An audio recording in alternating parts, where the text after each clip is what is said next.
y la llave para comprenderlo. En Nueva Delhi, fundada por los ingleses solo en 1931, se encuentra la antigua residencia del virrey, hoy sede del gobierno hindú. De la República Hindú, creada en 1947, forman parte entre el Fuerte Rojo y la mezquita Fatehpuri, sectores con los cuales envuelven artísticamente sus cabellos y por su larga barba, que, según prescribe su fe, no pueden cortarse nunca.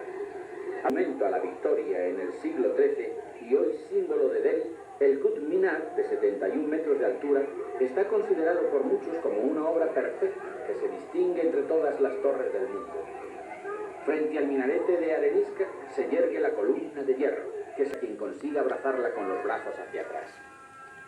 El majestuoso mausoleo de Nawaz Saffar Khan, que se puede admirar al sur de Delhi, se remonta a la época en la que la India estaba gobernada por el Gran Mongol.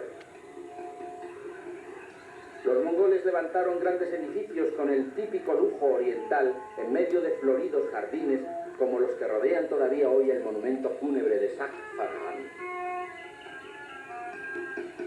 Depende únicamente de las acciones buenas o malas de nuestra existencia anterior. Nazca rico o pobre, un hindú no se revela jamás ante el propio karma. La liberación del ciclo de reencarnaciones es la aspiración de cualquier hindú creyente. Tal liberación, denominada moksha, se alcanza por los creyentes solo a través de la comprensión de la esencia de todas las cosas. El templo de Birla, que hizo construir una de las familias más ricas de la India, es hoy meta de peregrinación para numerosos fieles de la metrópoli de Delhi, habitada por casi 6 millones de personas. Las vacas sagradas, adoradas por las religiones como símbolos maternos, son casi omnipresentes en la India. Está prohibido matar las vacas. Pese a ello, estos animales no conocen en la India una existencia paradisíaca. Al contrario, su vida, sobre todo en las grandes ciudades, donde son empleados como animales de carga y de trabajo, resulta muy dura.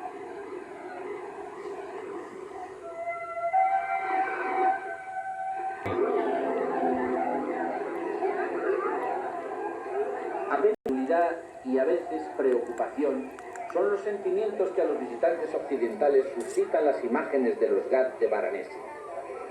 Al intentar comprender la multiplicidad de las impresiones que recibimos y de los episodios a los que hace 2200 años. Destruido varias veces en el curso de los siglos, el edificio actual se remonta a mediados del siglo XVIII. El templo dorado está consagrado a Shiva, llamado también Vishwara, patrón de la ciudad. En el patio interior del templo se halla la fuente del conocimiento. Se dice que quien quiera que beba de esta fuente recibe la bendición de la sabiduría. Que ha sido recientemente despertada de su sueño de leyenda, atrae a los visitantes occidentales por la variedad y la grandiosidad. Pervivido 22. El más grande y suntuoso de ellos es el templo Kandari Yagmateo. Sus muros de 35 metros de altura están cubiertos, tanto en su lado externo como en el interno, por un inigualable conjunto de esculturas. Las más diversas divinidades hindús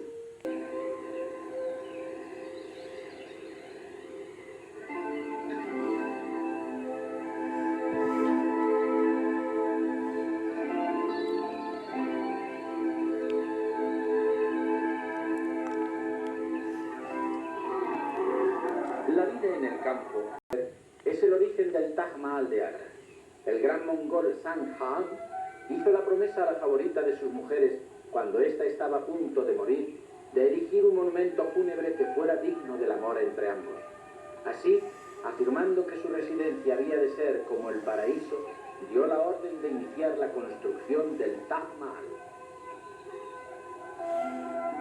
El mausoleo fue acabado tras 22 años de trabajo, desde 1630 a 1652, a cargo de 20.000 operarios, entre albañiles, picapedreros, escultores. Ágata y amatista embellecen estas dolorosas lágrimas de mármol blanco.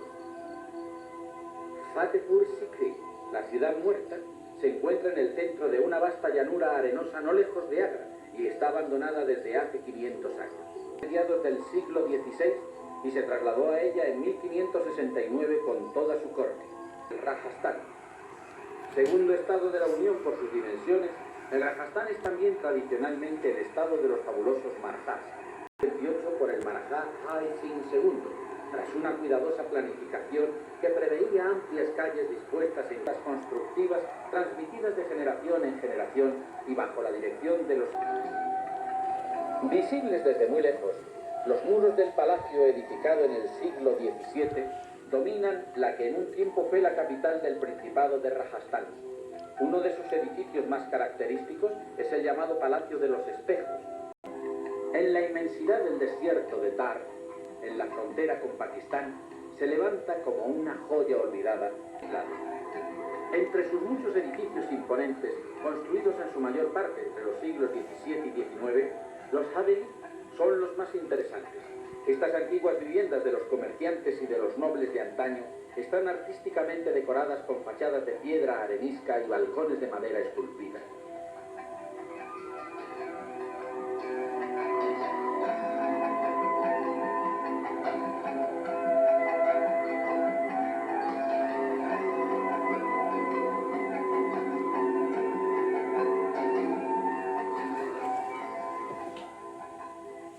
Acacias y otras plantas espinosas occidental del desierto de Thar. Con gran respeto, los Rajputi llaman a Pushkar el ojo del desierto. Los hindús creen que la luna recibe del sol el néctar. Los días que preceden a Kartik Purnima, la noche de luna llena, se aprovechan para hacer compras, vender productos, reunirse a charlar o a celebrar fiestas. La propia ciudad de Pushkar se convierte durante las jornadas de...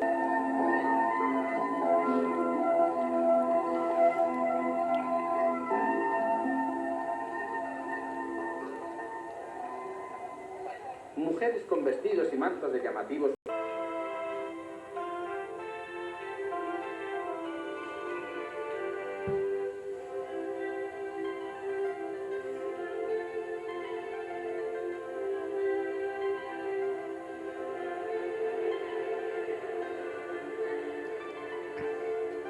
Venecia, la ciudad de los canales y de los palacios, de las góndolas y de las iglesias, la ciudad de las artes y de los artistas, meca de turistas y de hombres de negocio, vida con tierra firme a través de un dique solo a partir del siglo XIX. Venecia es al mismo tiempo ciudad de cultura y ciudad de negocios.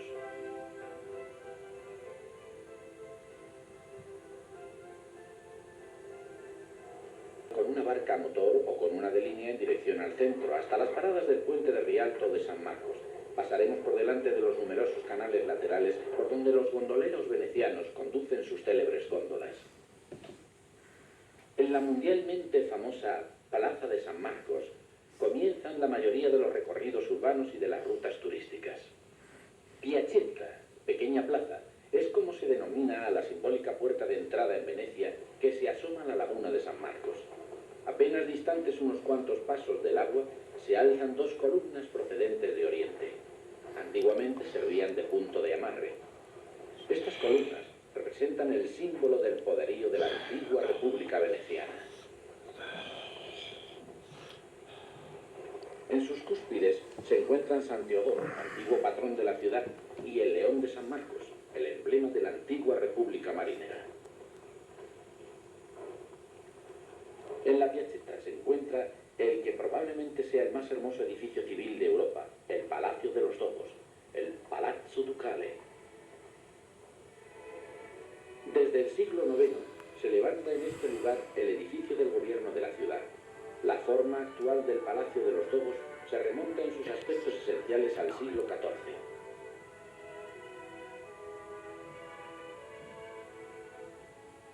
El palacio era el deslumbrante lugar de residencia de los Dogos, los gobernantes de la ciudad de Venecia. En el punto central de la fachada se halla un grandioso balcón con esculturas y retratos que representan, entre otras, a la Caridad y a la Anunciación. En lo alto campea el símbolo de la justicia, lema de la ciudad de Venecia. La suntuosa fachada del palacio, repleta de columnas y filigranas, servía como imagen artística de la ciudad construida sobre estacas. En efecto, 36 pequeñas columnas sostienen el edificio en el nivel inferior. Por encima se hallan otras 71 columnas, construidas según el modelo oriental. La fachada oeste del Palacio de los Dobos fue terminada en su mayor parte en el siglo XV. Sus adornos y figuras, artísticamente muy trabajadas, están hechos, como el resto del edificio, de costoso mármol blanco y rosa, y son un ejemplo del estilo arquitectónico autóctono gótico veneciano. La Scala dei Giganti, la escalera de los gigantes, ha desempeñado un destacado papel en la historia de Venecia. En efecto, en lo más alto de ella tenía lugar la coronación de los Dobos, quienes resultaban elegidos tras largas y complicadas votaciones.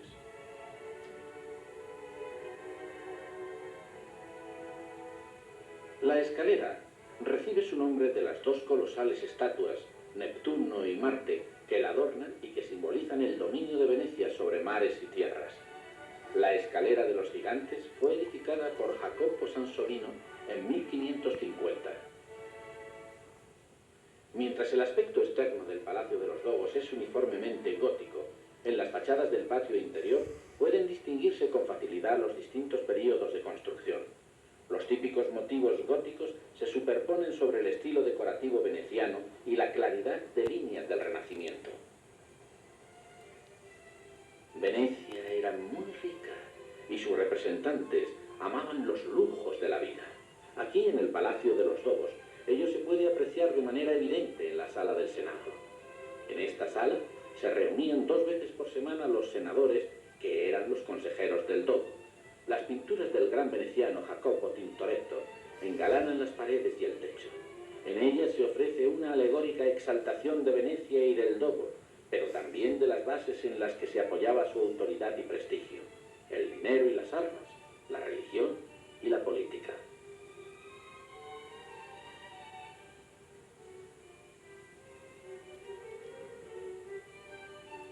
Cada una de las zonas del palacio cumplía una función representativa.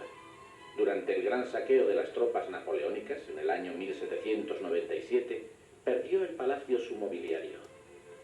De ese modo desapareció de las salas hasta nuestros días el esplendor y la riqueza de la antigua ciudad-estado.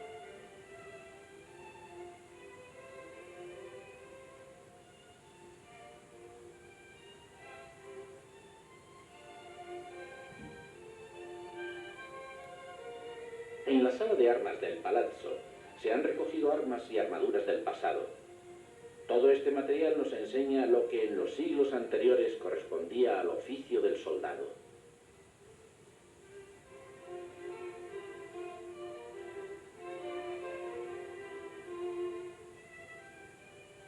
El paseo por las estancias del Palacio de los Dobos concluye con las colecciones de la Sala del Gran Consejo. Los más grandes pintores venecianos, Tiziano, Tintoretto y Veronés, decoran la sala con sus obras. El cuadro del Paraíso, de la pared frontal, obra de Tintoretto, es por sus medidas, 22 metros por 7, la mayor pintura antigua sobre lienzo de todo el mundo. Más de 1800 personas podían tener cabida en estos aposentos. Quienquiera que estuviera presente aquí poseía dinero, poder e influencia. El Consejo representaba al pueblo, discutía y dictaminaba leyes y elegía también aquí al Dobo. Quien tenga buenas piernas podrá asimismo subir al campanile o campanario de 95 metros de altura, situado en la plaza de San Marcos, o ir con el ascensor hasta su plataforma panorámica. Una soberbia vista de la ciudad, de sus canales y lagunas, e incluso del mar, hace que merezca la pena llegar hasta arriba. A continuación, mientras saboreamos un cappuccino, podemos admirar la loggetta con la que el lado este del campanile está unido. Su puerta de entrada de hierro forjado se remonta al siglo XVIII. Las esculturas de sus relieves de mármol representan a los dioses Apolo, Mercurio, la Victoria y Minerva, que simbolizan las virtudes estatales de la República Veneciana.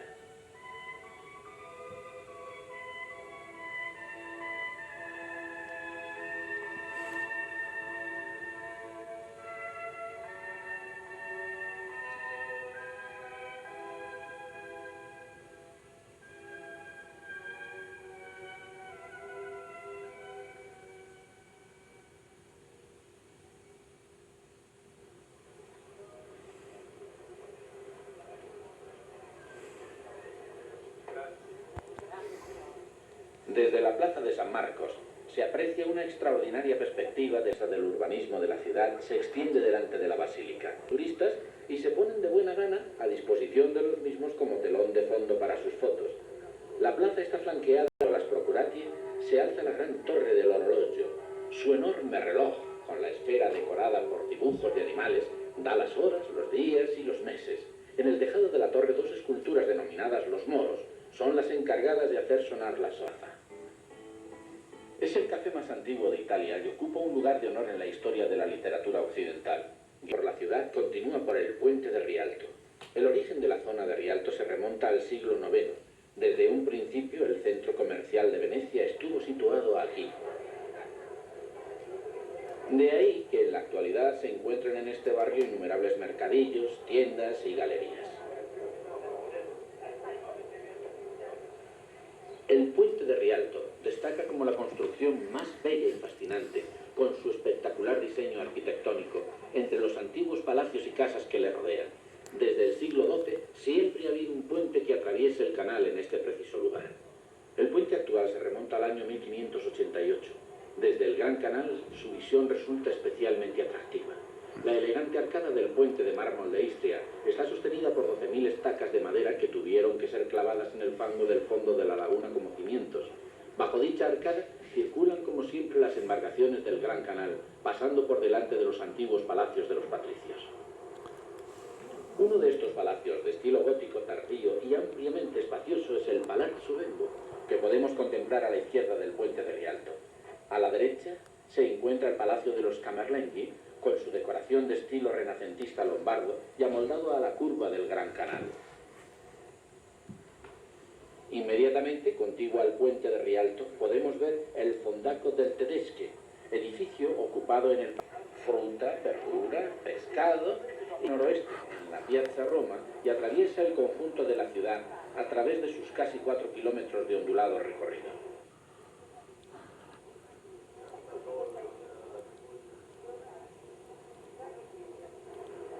Su anchura mínima no desciende de los 30 metros y en su desembocadura llega a alcanzar hasta los 70.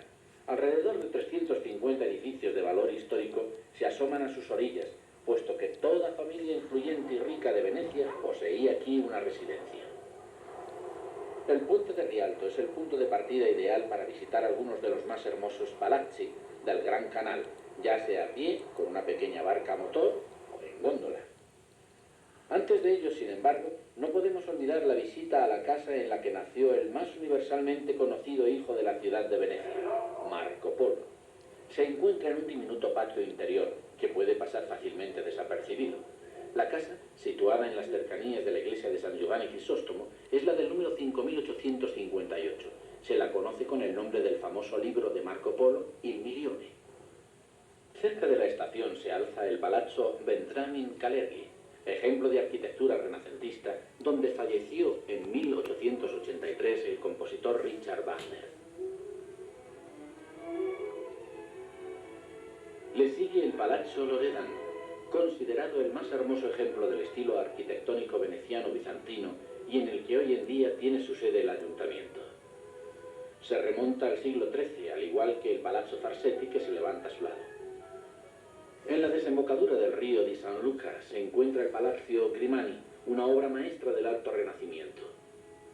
Justo enfrente de él está situado otro palacio del mismo estilo, el Palazzo Papadopoli, que hoy alberga el Instituto Oceanográfico.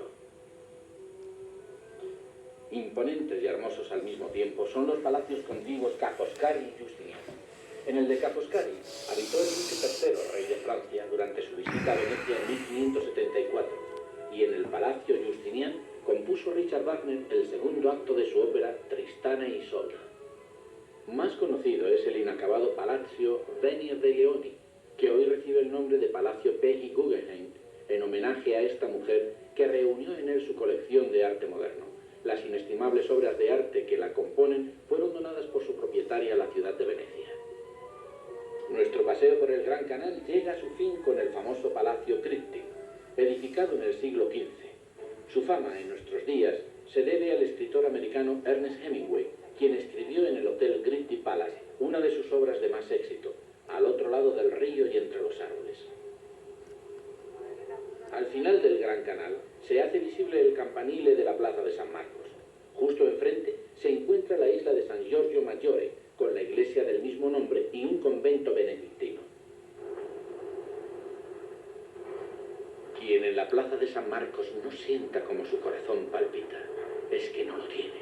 Opinaba el poeta Franz Christ Parcel. Nietzsche denominó a Venecia la ciudad de las 100 profundas soledades. Charles Dickens le dedicó su sueño veneciano. Y es que esta ciudad, en la que casi todo es tan grandioso, acumula los cumplidos y promesas de amor que sus admiradores le han dejado. Es una provocación constante en todos los sentidos.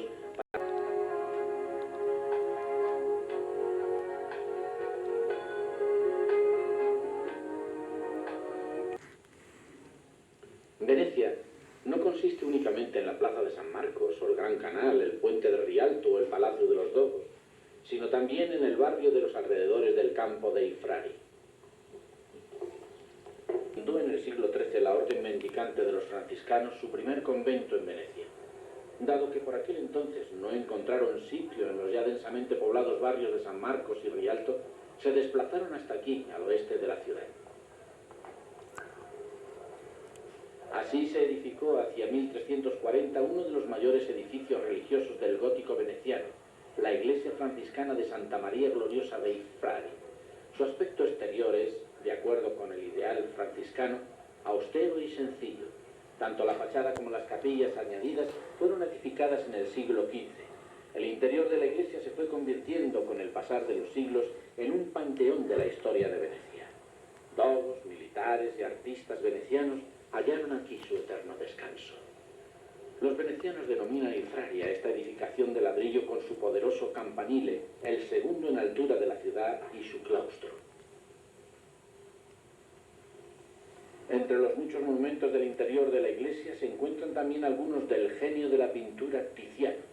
Al lado del campo dei Frari se halla el campo San Rocco y con su amplia portada renacentista, la Scuola Grande di San Rocco, una antigua institución medieval con fines caritativos, fundada como centro gremial por una agrupación cristiana de Venecia. En su interior, la Scuola Grande di San Rocco cobija un amplio conjunto de lienzos del famoso pintor Tintoretto. Plazas encantadoras como esta, situada ante la Scuola Grande de San Giovanni Evangelista, justo al lado de la iglesia del mismo nombre, abundan mucho en esta ciudad. Nos invitan a la demora, al asombro y al descanso. Esta escuela se hallaba entre las 6 más grandes de Venecia y era el centro religioso y de caridad de una de las asociaciones de devoción ciudadanas.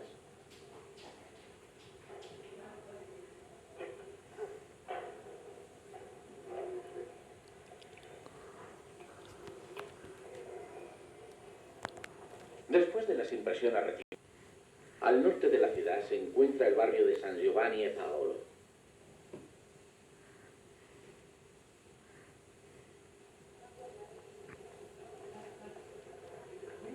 Aquí se puede ver la iglesia dominica del mismo nombre, a la que los venecianos denominan San Danipolo, Grande di San Marco, y la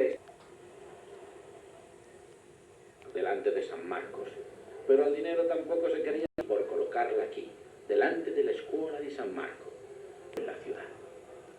Danipolo por el lado norte.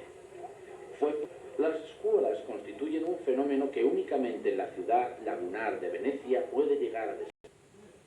En el fundamento naví se levanta la iglesia barroca de Santa María de la Salute, con su enorme cúpula. Quien tenga ilusión e interés por ello, puede visitar camino de la iglesia un astillero de góndolas. Aquí se construyen todavía hoy estas embarcaciones únicas siguiendo una precisa tradición. Una góndola clásica requiere 8 tipos distintos de madera. La de roble se utiliza para las tablas, la de pino para el suelo, la de alerce para los lados, la de nogal para los asientos, la de cerezo para el banco posterior, la de olmo para el revestimiento lacio de los domos. Mirando desde aquí, en efecto, fue erigida en honor de la Virgen como acción de gracias por el fin de la gran epidemia de 1630. La enorme cúpula proporciona a su interior luz y espacio. A ello contribuye asimismo la orientada hacia el canal. En su interior podemos visitar los extraordinarios frescos en estilo rococó veneciano. Giovanni Battista Tiepolo dibujó con mano grácil estas pinturas que han dotado de renombre a esta iglesia hasta nuestros días.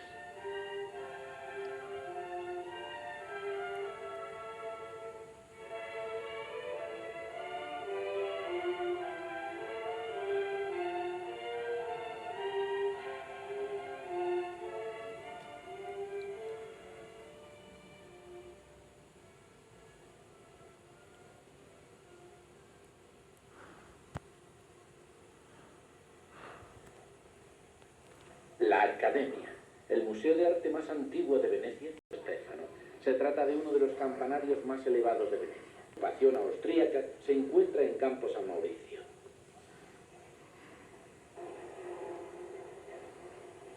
Es pasar por los pequeños canales laterales, pues conseguimos una visión con concurridos. Puede llegar a encontrarse un nutrido tráfico de Venecia, la riva de Schiavoni. Imperturbables ante el gentío de los muchos visitantes de la ciudad, los venecianos se entregan a su trabajo. Los más grandes hoteles de la ciudad y los de mayor tradición se encuentran exquisitamente instalados en antiguos palacios. Desde los embarcados, emprender un opíparo recorrido para descubrir juntos los menús de los restaurantes, trattorías y hosterías venecianos. Quien se tome su tiempo y no se limite, restaurantes muestran ya desde fuera todo lo que pueden ofrecer. A la gente como el amor.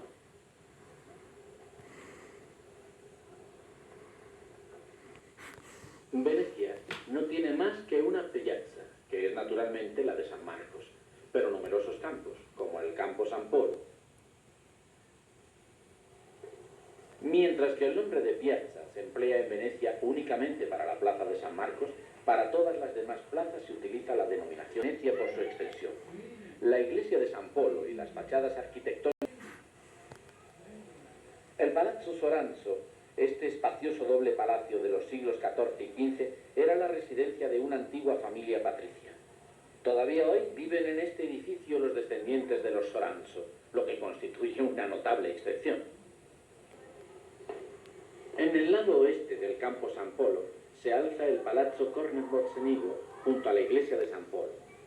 De este palacio, un edificio del Renacimiento, se puede contemplar desde aquí únicamente la parte de atrás. Aquí se entregan los venecianos a sus antiguas artes.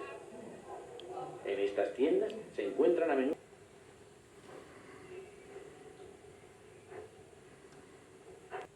otro compromiso ineludible de toda visita a Venecia es la Bienal en el sur de la ciudad.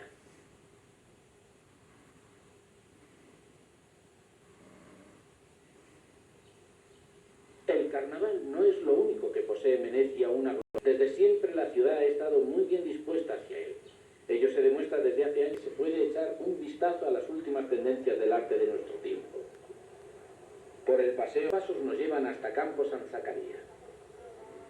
Un antiguo convento va el nombre.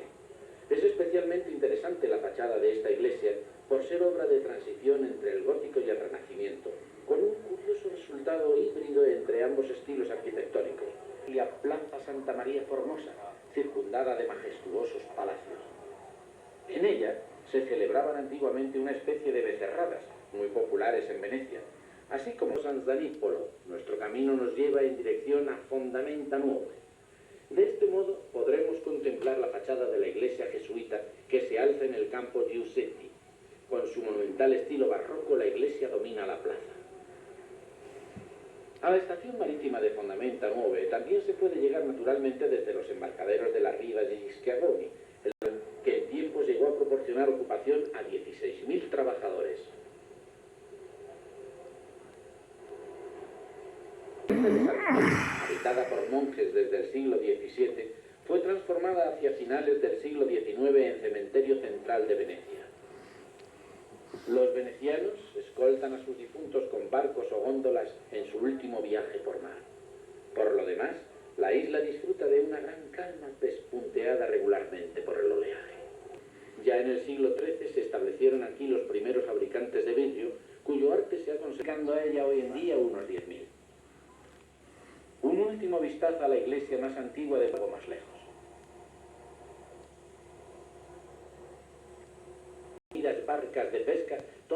configura el escenario de esta isla. Sus habitantes se dedican con toda calma a sus tareas, mientras los hombres están en la mar, afanados en la... Nos queda una última excursión a la que bajo ningún concepto debemos renunciar. Se trata de la visita al célebre Lido, la playa de Venecia. En pocos minutos de travesía en barco se llega a este banco de arena sobre el que ha crecido una ciudad. 12 kilómetros del programa de visitas por la ciudad. El Lido de Venecia es uno de los 3 alargados bancos de arena que separan a la laguna del mar abierto. Sin estas providenciales barreras que ha dispuesto la naturaleza, hace ya tiempo que la ciudad de Venecia habría sido engullida por las mareas del mar Adriático.